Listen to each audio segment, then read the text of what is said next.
Um, well, Michelle, I'm not as experienced as in institutional selling as you might think. I'm quite inexperienced, but I seem to be the best game in town at the time we were putting this thing together. So I'm happy to contribute what I know. First, I'm going to show you some slides just to show you what my farm is like. I think my farm's pretty typical of most of the ones around here. It's near Mount Vernon. We swap art for food. So we have a painting now, and we're getting another one in a couple weeks. It's pretty exciting. This is by Mark Benish, the painter from Mount Vernon who does the murals. This is an example of what it's like. We grow food for 150 to 200 families. And this is my dad last fall with the Chinese cabbage. I would have some pictures for you from this fall, except the camera got dropped, and so none of the pictures were available this week. But you know, the logistics of handling that many Chinese cabbage, that's like a big deal. That fills my cooler right there. So that it's a small farm, a small operation. Winter squash, hopefully it's going to look like that out there in a couple more weeks. This is what it looks like when we pick green beans for about 75 families. So that's probably about, let's see, 10, that's probably about 100 pounds, 120 pounds of green beans. And to feed 6,400 kids, that's not much. Every year this time of year I decide I'm going to buy a green bean picker. And then in January I decide $25,000 is too much to pick green beans. But this is how we bring the peppers in the late fall. So it's still not enough for 6,400 kids, but it's quite a lot. This is what it looks like in about mid-October, late October. We have a lot. I'm pretty good at fall gardening. I'm not very good in the spring, but I'm pretty good in the fall, so we can grow stuff pretty late. I operate a community-supported agriculture, so we have these families who buy shares at the farm, which you all know about. So the goal here is the happy family getting their vegetables every week. And this was actually taken on Halloween, so this was the last day of the regular CSA season, because that kid normally doesn't have her face painted like a cat.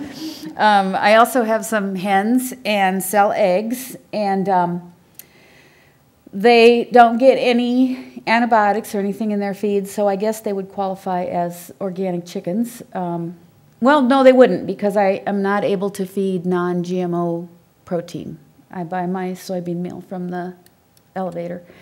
We take the chicken manure and other food wastes and manure from the neighbors to make compost, so that's the primary source of fertility for the farm. I try to operate using organic practices. I haven't been able to do all of them, and I think being an organic farmer is a pretty tough job.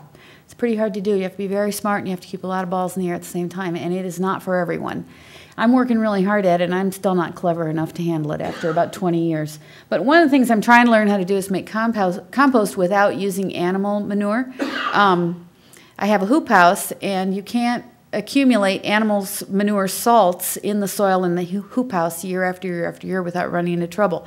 So this was an experiment we tried last year. We ground up 6 of the big bales of hay and put them on the ground to see what would happen. So that was the start of this compost experiment. I would not say it's hugely successful right now. The compost kind of disappeared.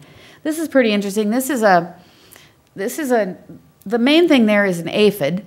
And we had aphids in the hoop house this spring eating the spinach, absolutely tearing it to bits. And I was ready to call California and order ladybugs, because this was so early that we didn't have ladybugs in Iowa. So that was like March, early March probably. And on a Friday I called, and they said, we don't ship on Friday because we don't want the ladybugs, you know, to be in Iowa on the weekend sitting in some mail truck. And the other thing, by the way, it's $50 to ship $50 to ship a half a cup of ladybugs from California to Iowa. So I didn't want to do that very much, but what are you going to do? I can't lose all the spinach. Well, by the time Sunday came around, the other organism in this picture, the pink stuff, moved into the hoop house, and that's a fungus called Pandora endoaphidus, and it eats aphids. And by Tuesday, everybody was gone. It was an absolute garden miracle. And so that's how organic farming is supposed to work. It was pretty exciting. This is what the hoop house looks like in November. I have one right now. It's 35 by 96. That's the biggest one they make.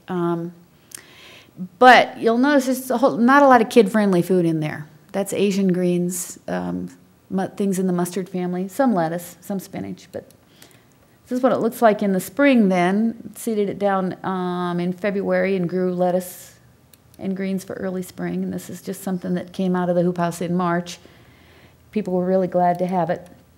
I don't have any slides to talk about the institutional part of my talk, so I'm just going to talk to you a little bit about what I've been thinking about. I have sold to Mercy Hospital. Mercy has quit me, I heard on the grapevine, because I brought them some things that had dirt on it. And I totally get that. They don't want dirt in their kitchen. I totally get that. But so you can check that off the list. I don't sell to them anymore, I don't think. But I have been selling some things to Kirkwood, particularly to the new hotel and to the Lincoln Cafe in Mount Vernon and a few other restaurants off and on when I get a chance. Almost all my produce goes to my CSA unless I have extra. And when I make arrangements to sell to institutions, I only do it after I've met my CSA obligations. So the next day after CSA pickup, then I look the situation over. I know what's out in the garden still that we didn't pick, and I call the restaurant and I say, okay, here's what I have. Can you use it? And that's pretty easy for me because I'm not their only supplier, and also so I don't feel like I have this real weight on me to make sure it happens. And the other thing is that they are all pretty spontaneous cooks, so they don't have to have the lunch menu ready 3 weeks in advance. They can make the recipe up that night. If I bring something fabulous in to Lincoln Cafe, he puts it on the menu that night. And so that gives me a lot of flexibility too. I do try to let them know about 2 weeks ahead of time what I think is going to happen, what I think I'll have available. One challenge for me in selling to the restaurants and the hospital and any place else is it worth me making a trip? So it has to be at least a $300 order or I'm not leaving home. And I know there are people who would not make that requirement, but I can't afford to leave home because things aren't going to get done, which is going to cost me money in the long run. So I stay home unless it's worth filling the station wagon completely with food and taking it to 1 or 2 sites and making a pretty substantial delivery. I like to do it because I like to educate people about local food, and I like to eat good food, and I like to have other people eat good food, and I like the income that supplements the CSA income. I've really come to depend on it somewhat, so that's important to me. I'm able to sell beans, tomatoes, greens, to the restaurants and the hospital.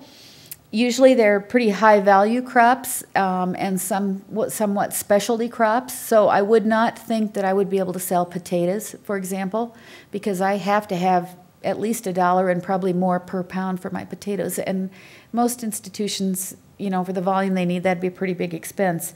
My prices are near retail when I sell to an institution. I have not uncovered the mystery of wholesale pricing.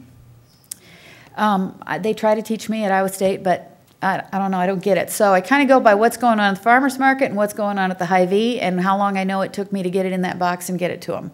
And so that's how I set my prices, but I know they're high compared to what they could buy from Lafredo, for example. And the volumes are kind of small, so maybe 100 pounds, 200 pounds of stuff per week to an institution. Would I want a school contract? The answer is maybe, but I don't know, I kind of got scared after your talk, so maybe the answer is more like no.